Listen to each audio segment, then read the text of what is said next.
Saying the sheriff can do the right thing just because he feels like it? Just because he feels like it. That is just amazing. Well, don't they take an oath? What's an oath for if you're not going to? Absolutely. Could not agree more. If Utah County is ready for it, I'm ready. If I get the support, then we're going to do this, and we're going to do this the right way. There's not legislation. There's not a long-term solution. It happens right now.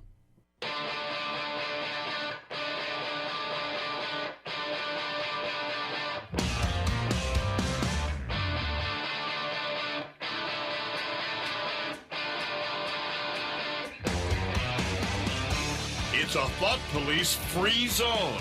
The Liberty Lineup radio show, where independent thought just can't be bought.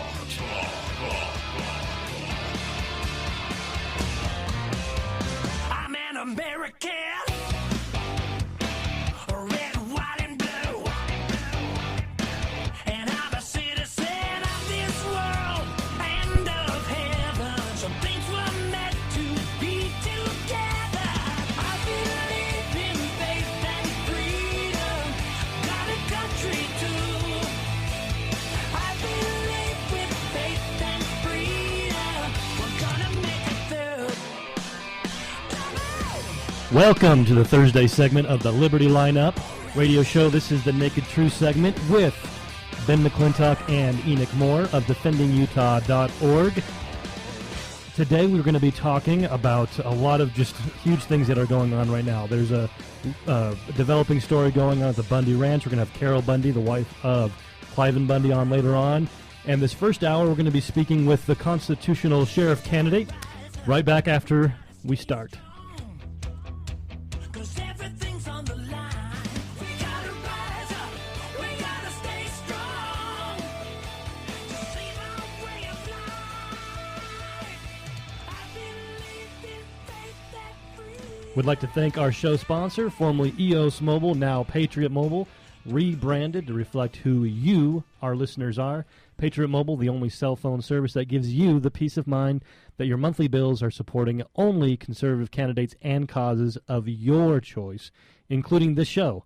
Call 877-367-7524.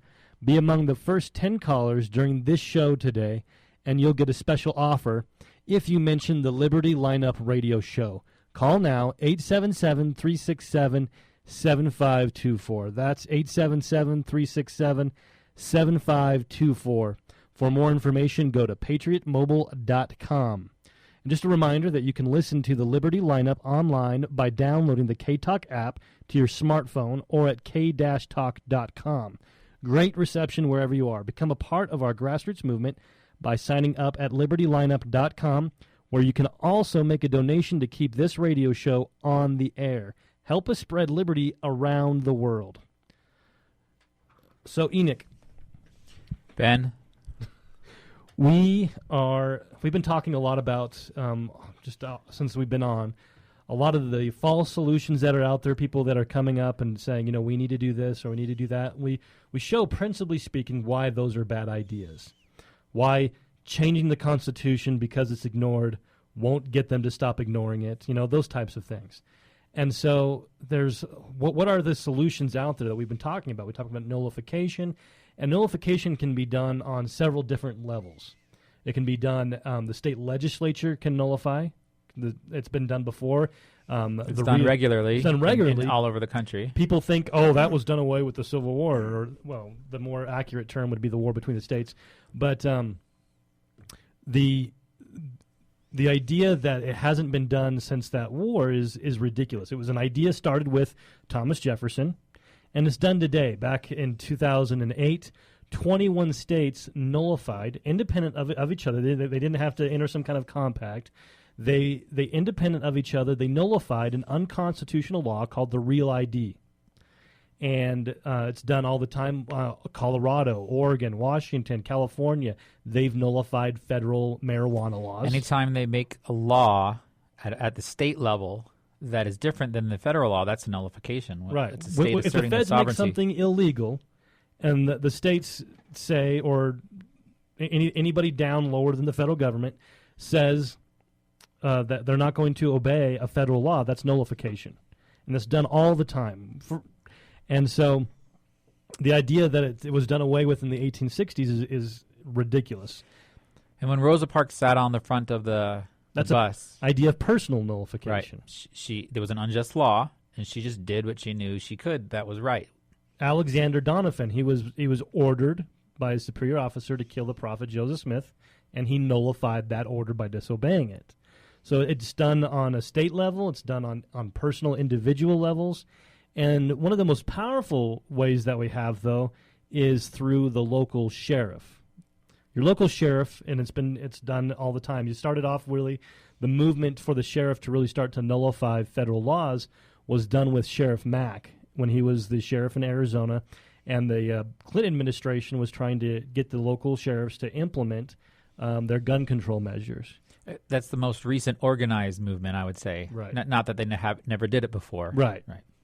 And then he actually took that to court, and he won. And the Supreme Court ruled that he was the ultimate law authority in the county.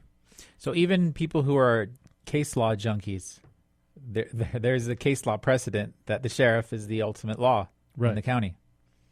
Exactly. And so, and with the law enforcement on your side, what the example just recently with Lavoy Finicum, and at his funeral, the local sheriff there told the feds to stay out of town while they were having the funeral. And so he has the authority to do so. He even shut down the BLM office for the day. He said, you guys can't. He nullified them for a day. Now, I'd like to see him do it forever. Forever, right. But a day to is show a that he did it start. for one day. Yeah. He can do it longer than that. Yep. Iron County Sheriff told the feds that if they came in to arrest somebody, they had to come and talk to him first to make sure that everything was kosher. And so these are things that are happening right now. This isn't something that's relegated to theory or to history, but it's something that's being done right now. And in studio, we have a guest, Andrew Curtis. Get close to the mic there. You want to get really close and thank you, Ben, and kiss for it. having me on. Get really close to the mic. Really close. Like really, really close. Yes. Okay. And you've been mulling over the idea. You know, you've heard about these things of the sheriffs being the ultimate authority. You've got some. You're in Utah County, and you've seen some of the things that are going on, and you're putting out kind of an exploratory committee type of a thing to see if Utah County is ready for a constitutional sheriff. That is correct. I served in law enforcement for Really close. I served in law enforcement for about 5 years. I was certified with the Florida Department of Law Enforcement, and then later moved to Idaho, where I was post-certified. And my final job was federal penitentiary on an Indian reservation. And so the reason why I'm not in law enforcement anymore is because I witnessed this corruption that we're talking about. And that was in Idaho. Florida, Florida, Idaho. and then a reservation. And you saw it in all the. It wasn't like a isolated event. It's not almost systematic. Not isolated. And so, what made you think that that's something we needed to take care of in Utah County? I found out recently that the current sheriff went uncontested in the last election, and I haven't heard much from the sheriff. He's not very vocal about nullification, and so I decided to put exploratory committee out there. If Utah County is ready for it, I'm ready, and if I get the support, then we're going to do this, and we're going to do this the right way. And there's not legislation. There's not a long-term solution. It happens right now, and that's what I'm looking for. You got to have a mixture of the two. We got to go after the arsonist long-term, but then we've got a house that's burning down right now that needs to be taken care of. That's right. And that can be done with a constitutional sheriff Immediately. as soon as he's signed into office. I'll give you another example of nullification in Arizona, in Pinal County. There was a sheriff. Well, there was a guy there that was running for sheriff, and every single one of his campaign signs were saying that he was going to get rid of the traffic cameras. And we don't have that problem here in Utah, but in Arizona, there's traffic cameras everywhere. But we could prevent it from coming in. Yeah, right, absolutely. And so, but this is just an example of what he did. Is he ran for office saying, I'm going to get rid of these traffic cameras in Pinal County. And so he won in a landslide against the incumbent. And as soon as he comes into office, the county commission says, oh, you can't do that because we have a contract with this Australian company that says we've got to do this for X amount of so many years. And the sheriff's like, tough. And he ignored the county commission. So how You're saying the sheriff can do the right thing just because he feels like it? Just because he feels like it. That is just amazing. Well, don't they take an oath? I mean, what's an oath for if you're not going to? Absolutely. Could not agree more. What is that oath for? That oath is supposed to be our sort of comfort that they're going to do the right thing. And over and over and over again, they prove that they don't do the right thing. Exactly. Very few of them. We just got a text from one of our listeners that ask Andrew what it is that you'll do. What is it that you'll do as sheriff? What's going on right now that that you don't see being done that you would say this is something we need to do in Utah County? That is a great question. I suppose I would be more vocal with the, and we need to actually find out if there is a federal. So what would I do? I would protect the Constitution first and foremost. I would protect the citizens. That would be my main thing. And the Second Amendment thing is very much. I would be very vocal about that. Now here's the thing: checking the pulse of the citizens of Utah County. If there's not the support, then it would be suicide to do this. It would be a complete suicide to do this. And so if there's not an overwhelming support for a constitutional sheriff to protect the citizens, then there's no reason for me to do this. So right. I would ask the question back, do you want a constitutional sheriff that actually honors their oath of office? Right. And that's something that someone that you could trust 100% to honor that oath. Right. Somebody that's had the experience of seeing what's going on and can and understands the principles that can then apply that. And I think that's an important thing because sometimes we focus so much on putting the cart before the horse, getting the quote-unquote right guy elected, where the constituency might not be ready for the right guy, and so he can't do his job. And so we need to make sure that Utah County has it. That's what one of the things that Defending Utah does is we work to change the culture to be a culture of liberty. So hopefully maybe even Utah County is already ready for that. And that's kind of what your exploratory committee is about. We can go to your Facebook page. What's the Facebook page for your campaign so that people can go and check out what it is that they're, what they're showing support for. You've got the Facebook page that talks about your desire to kind of put that out there. The Facebook page is Andrew Curtis for Utah County Sheriff. Andrew Curtis for Utah County Sheriff at Facebook. And so everybody should go out there and like the Andrew Curtis for Utah County Sheriff, and then they'll get updates on other ways that they can show that they're supporting and that they're ready for a constitutional sheriff. Recommendations, look into this, look into that. There's a poll I put up, a Google form that I put up that asks you if you would support. If we don't get a ton of support, I will just fade out into the night and no harm done.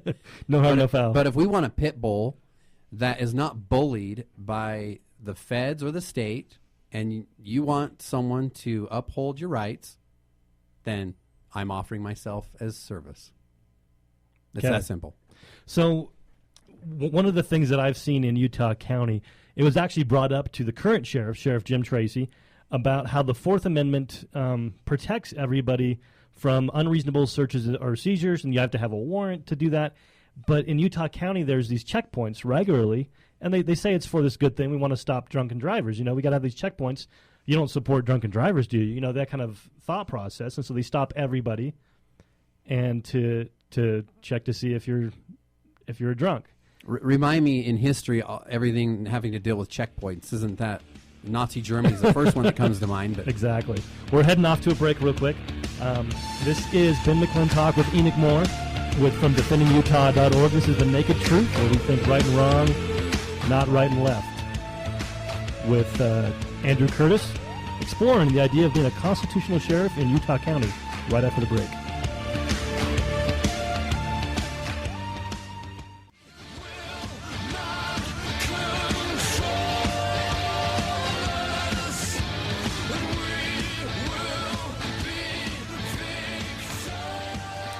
You are back with Ben McClintock and Enoch Moore of defendingutah.org on K-Talk Radio, AM 630, k-talk.com, with the Liberty Lineup Naked Truth segment where we think right and wrong, not right and left. And this is sponsored by Patriot Mobile.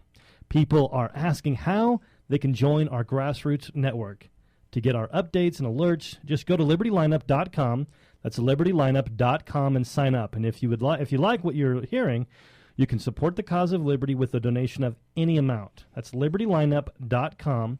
You can also like and share our Facebook page, the Liberty Lineup Radio Show.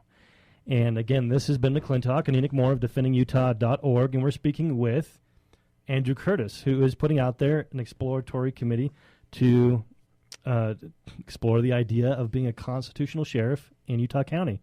Thanks for joining us, Andrew. Thanks for having me on, Ben. So we've got people going to your Facebook page so that they can kind of start building, showing the support, get the updates so they can know what else they can do to show that they're ready for a constitutional sheriff. Remind us of that page name again, Enoch.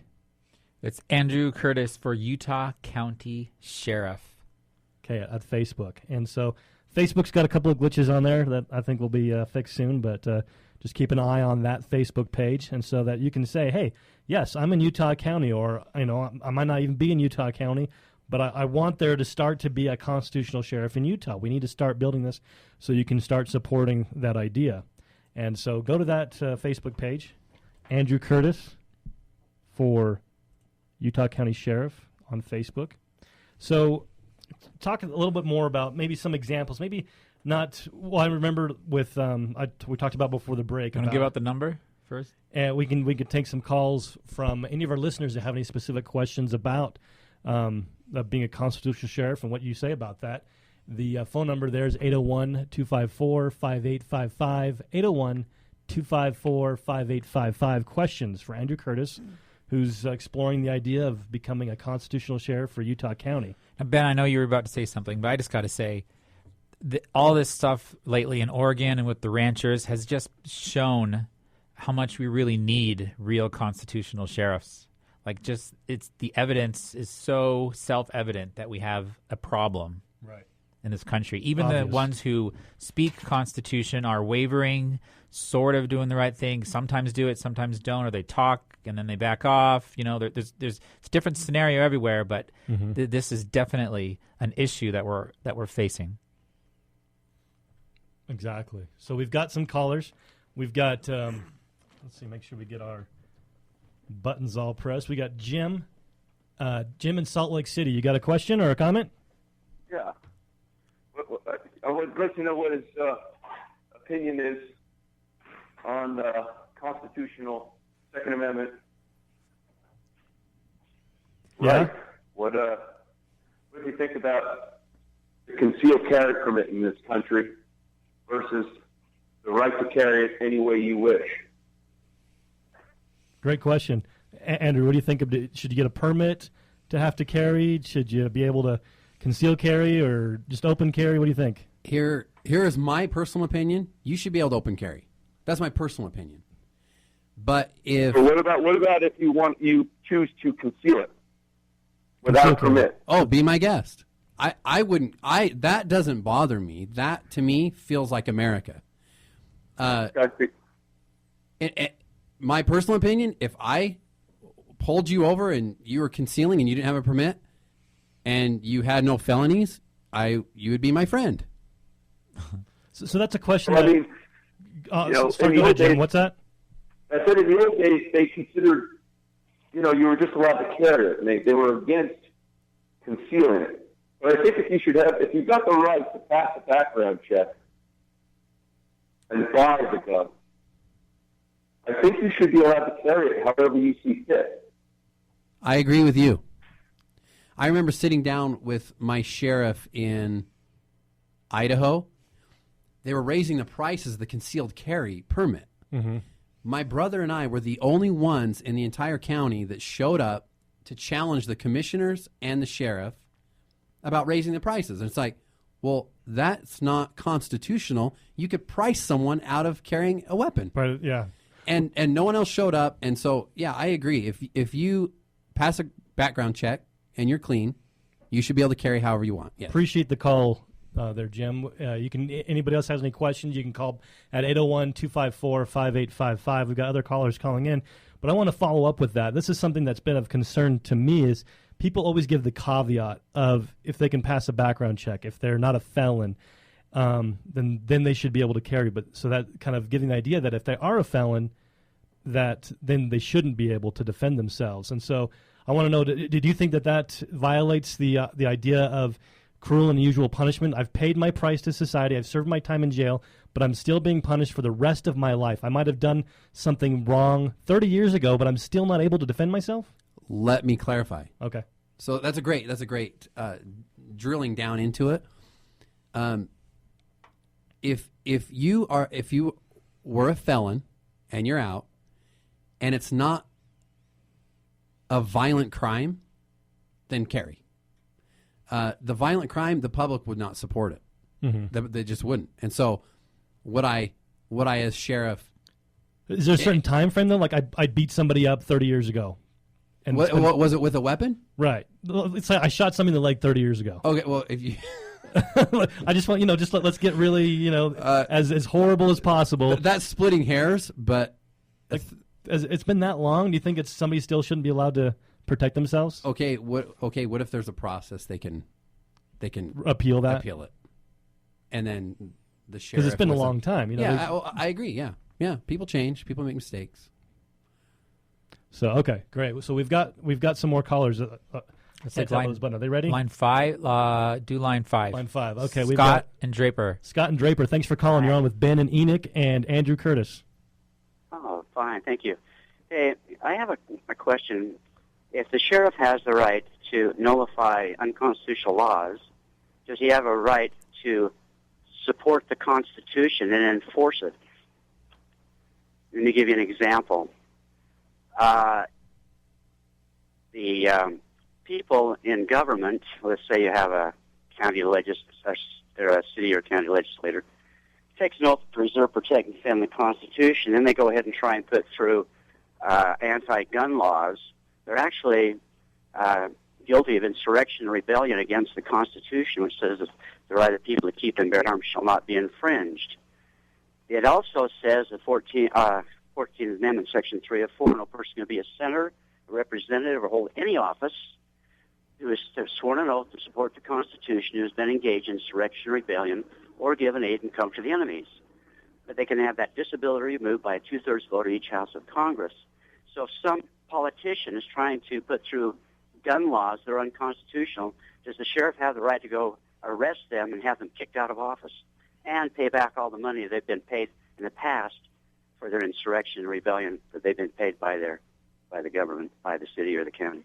Andrew? Question? Here's my answer to that. Yes, and I would. And I would take you with would. me.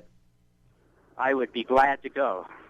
Well, here's the thing. That is why this country... We got a posse going. That is why this country is in the state that it's in, is because people raise their arm. Obama did it. He raised his arm to protect and defend the Constitution from enemies, foreign and domestic, and yet he's the enemy. Bush did it. Right. All these guys do it, and Our state legislature does it. State legislature do it. So yes. If they live in my county, let's arrest them. Okay. Does the people in the BLM, do they not swear the same oath?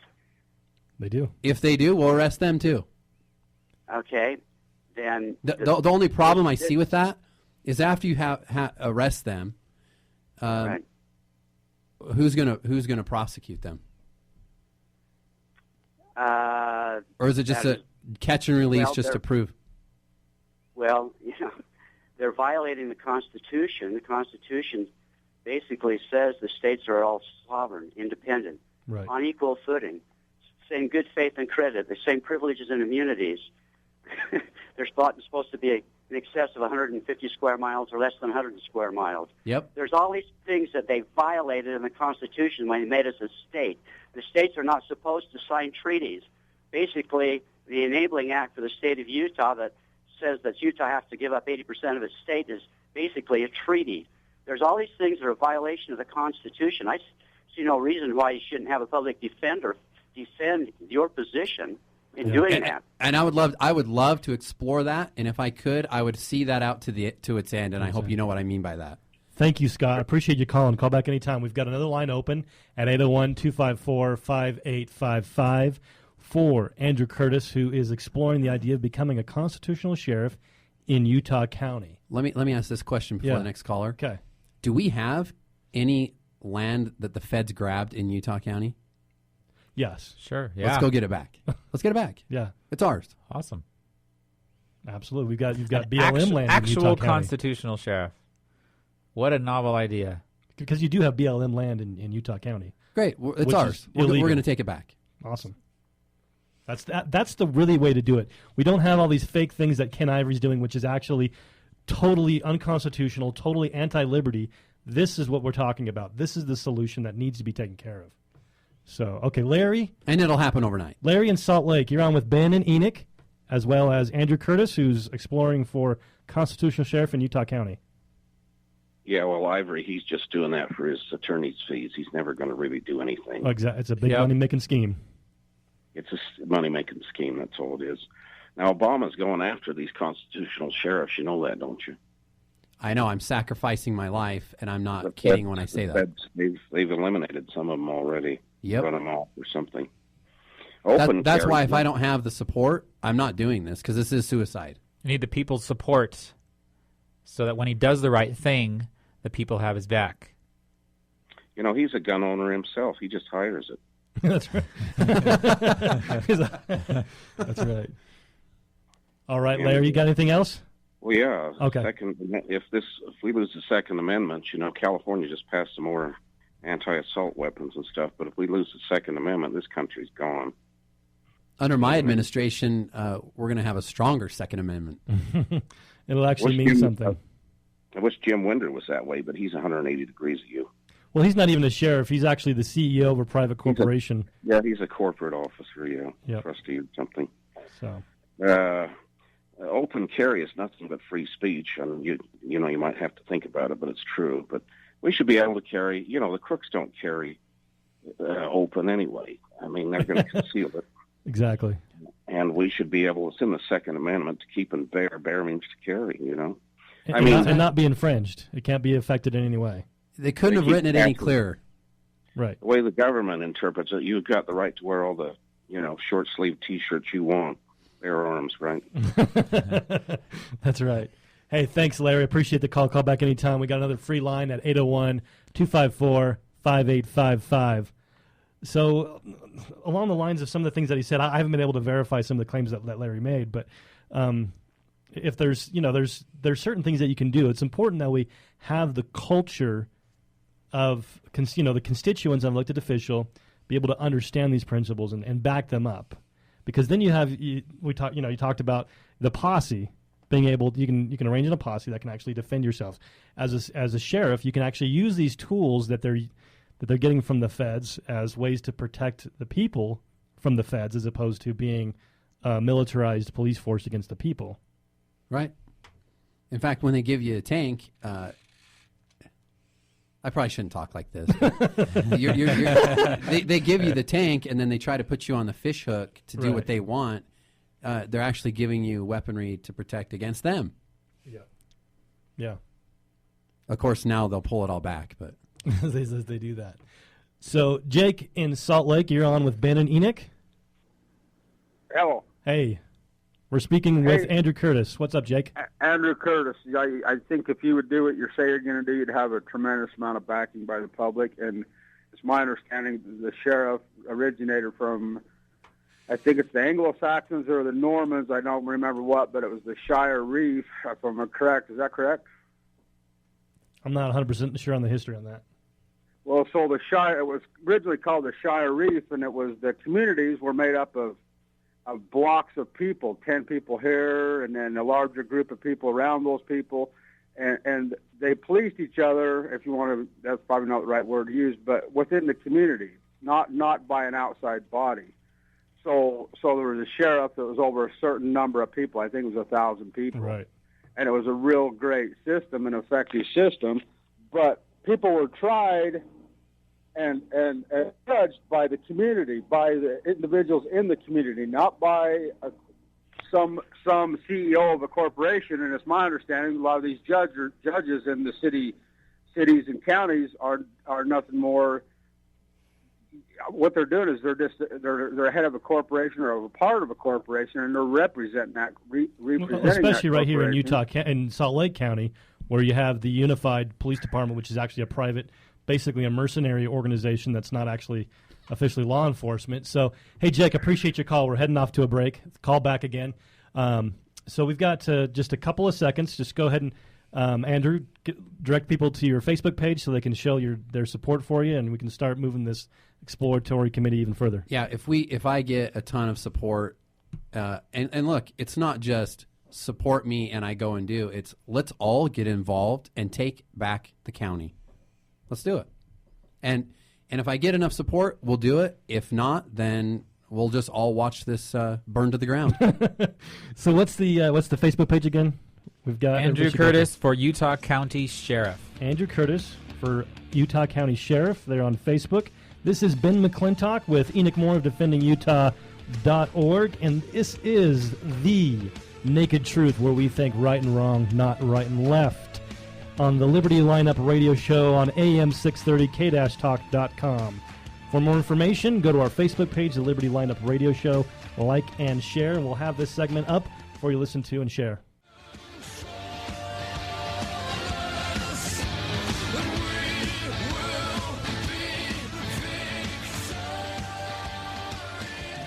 This is Ben McClintock with my co-host Enoch Moore of DefendingUtah.org, and we are back on K-Talk Radio, AM 630, K-Talk.com, with the Liberty Lineup Naked Truth segment, where we think right and wrong, not right and left. We are sponsored, of course, by Patriot Mobile. Join our grassroots network to get our updates and alerts. Just go to LibertyLineup.com. That's LibertyLineup.com and sign up. And if you like what you're hearing, support Liberty with a donation of any amount. That's LibertyLineup.com. You can also like and share our Facebook page, the Liberty Lineup Radio Show. And we are speaking with, we've got our another one of our co-hosts from our other, trying to make sure our button works. Give it a second. There we go. Now do it. Okay, Kris from the Liberty Moms. How's it going? Good morning. Good morning. How are you? Great. Awesome. Great. Thanks for letting me hop on the show for a few minutes. Glad to. I was listening to your guest just a few minutes ago, and wow, we need more sheriffs like that to stand off that overreaching federal government. That's for sure. And he even has a background in law enforcement. That's great. Yeah. So the Liberty Moms, everybody loves liberty and everybody's got a mom, right? Yeah, it's pretty generic, huh? It can kind of fit into anybody's lifestyle, really. That's awesome. Tell us about when your show is and what you guys talk about. Sure, we're on the Wednesday morning lineup of the Liberty lineup, so every Wednesday at 10 and noon, and my co-host is Jolene Jackson, and she brings a great she adds so much to our show because she's got a good-sized family of 5 children from out of high school, still in, I think her youngest is 8 or 10. So she's still in the throes of motherhood and has that great perspective. Plus, she's married to a state senator, Senator Al Jackson, and so she has some great legislative insights on what happens up there. She's learned a lot in the process, and so love having her as my partner. I have more of I've got grown children, and I'm now working with protecting my grandchildren. So I'm kind of on a new generation of trying to stave off the control and the overreach and the mandatory platforms that they're trying to put into education. And so we're there. We talk about education issues, health issues, how a family can save money through, looking at alternative health care, anywhere that we can make a difference in families and helping them protect their communities is kind of where we are. That's awesome. I mean, that's something that I think really brings it home to everybody. It's kind of getting down to the nitty-gritty that affects us every day right now. Well, and as your guest, as somebody that called in just a little while ago was talking about how things were set up. I mean, biblically, that is how the whole idea is. The family is the nucleus. It really is. Right. So it does start there. And as we point out on the show, Jolene is always great to point this out. If the parents aren't educated, they can't teach their children, and it won't be taught in the classroom, obviously. And so liberty has to be taught at home. And so the moms and dads out there have to do what they need to do. They need to be attending seminars. There's online instruction. In Utah, in the Salt Lake Valley, there's actually Constitution classes that are held throughout Davis, Salt Lake, and Utah County. There's organizations that educate people on constitutional principles. But if the moms and the dads aren't educated, they won't be able to teach that to their children. And this generation is going to need to have it more than ever because they're wanting to erase the Constitution with the con. Exactly. You know, I love how you're plugging all these educational opportunities that parents have and that we all have. And it speaks volumes to how powerful the education is when you think about that's what got Lavoy Finicum killed, was educating a county. Mm-hmm. He was teaching Constitution classes. So I'm thinking, as you're explaining these Constitution classes that people can go to, I'm like, gee, you know, do that in Oregon, you get shot. You know, because knowledge is power, knowledge is dangerous. Exactly. Knowledge is power. And they understood that they could see the difference he was making up there in teaching those principles. Those are key, unalienable, God-given principles. And see, when people hear those, it sparks them. It creates this aha, like, oh my goodness, that's correct. It spreads like a virus. Right, and when they hear it, but see, if they've never heard it, they don't know that it's not resonating with them. They've never heard that concept. They just go along to get along. But see, if they can be taught truth and be educated, because honestly, I hated history in school. It was boring. I didn't like school history in that regard.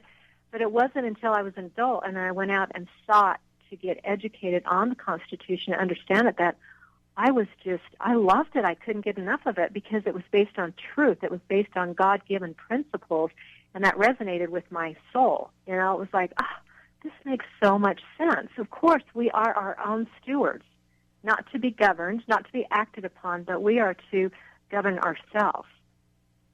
That's huge right there. And education is so important. We know it's important not only because just the idea of principles and you've got to be educated, but the enemies of liberty have taken over education. And they've used it as a way to be able to change the culture. And we've got some bills I wanted to kind of get your thoughts on. You've got Jim DeBacchus, who tweeted out that the idea that parents don't own their children, the government does, and that, you know, you got to ignore extremists that want to turn the stewardship of children back over to the parents, and which kind of goes along with what Hillary Clinton said of it takes a village to raise a child.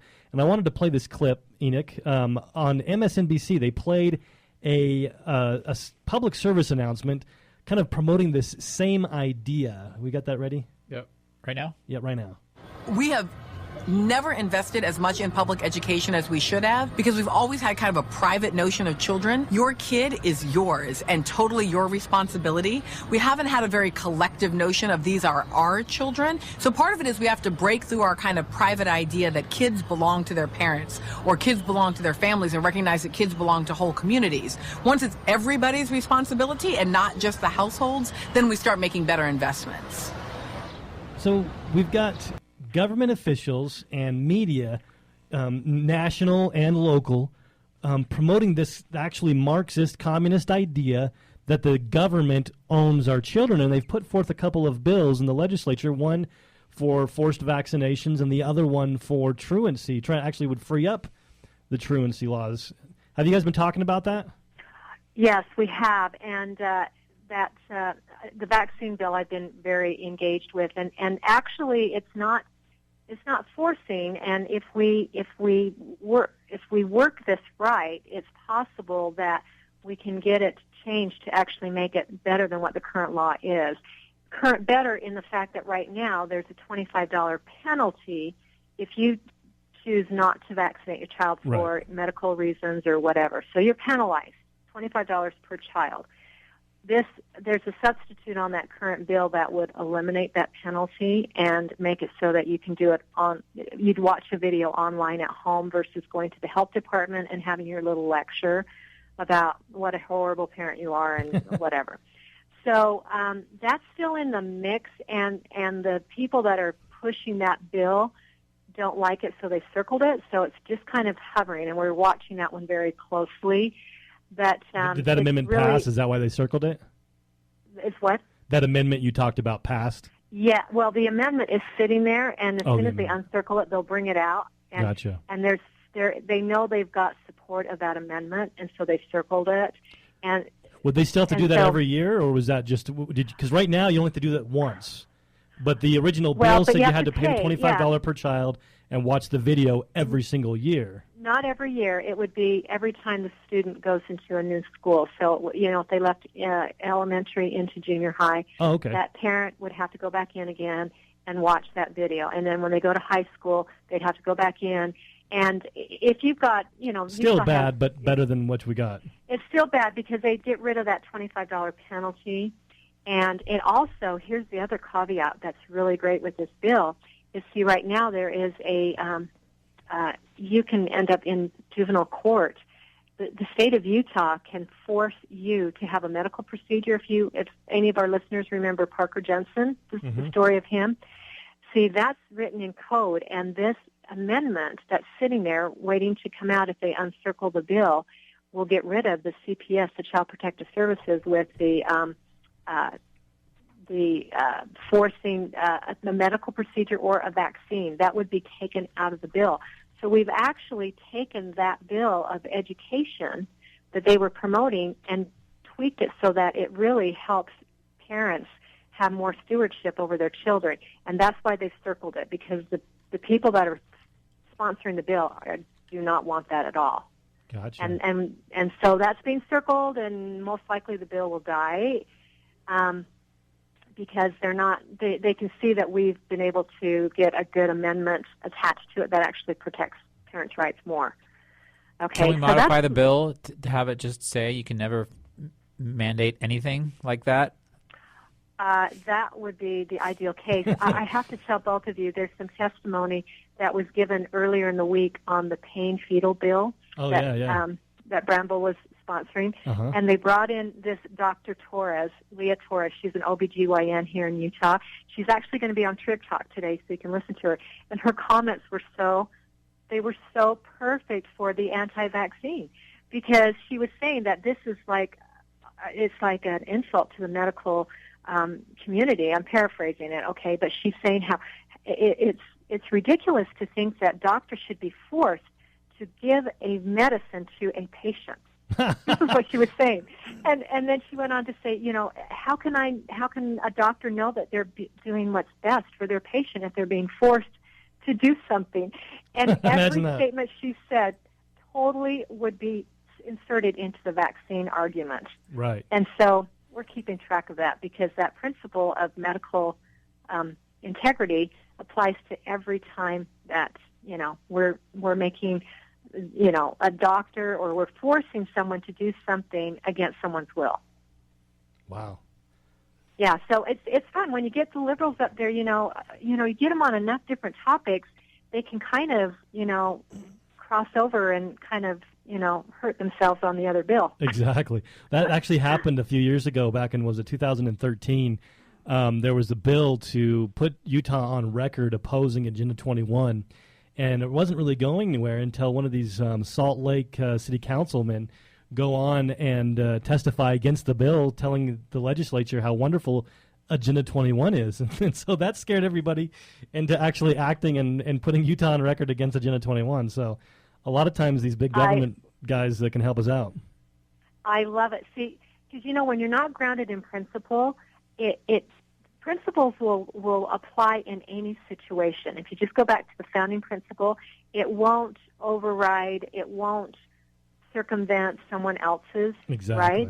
Yep. But see, when you're forcing and you're controlling, all of a sudden it doesn't cross over. It becomes apparent that, oh, wait a minute, that's not correct because it doesn't work in this situation. It becomes So I love it when you can catch them when all of a sudden well, in fact, Senator Backus, a lot of times he can be his own worst enemy. Right. When he keeps talking enough, it's like, oh, we still don't want what he's got, what he's promoting, Well, we're heading off to a break. Tell us again, let everybody know when your show is and what you guys are doing. Yes. Liberty Moms. Yes. This is Kris Kimball from the Liberty Moms. Kris Kimball and Julian Jackson every Wednesday morning from 10 till noon. Liberty Moms, we're the defenders of the home front, what you would consider the true secretaries of defense. Awesome. Thanks so much for coming on and letting us know what you guys are doing, and hopefully everybody tunes in every Wednesday to the Liberty Moms. Thank you. Thanks for what you're doing here on Thursday mornings with The Naked Truth. You guys are doing a great job. Thanks so much. All right. Bye-bye. Thanks to our sponsor, Patriot Mobile, where your monthly bill goes to support this show and only conservative candidates and causes of your choice. Go to patriotmobile.com for more information and mention the Liberty Lineup Radio Show. This is Ben McClintock and Enoch Moore, defendingutah.org. More, we'll be talking about updates in the Bundy case. We're going to have actually Cliven Bundy's wife, Carol, on, and much more right back after the break.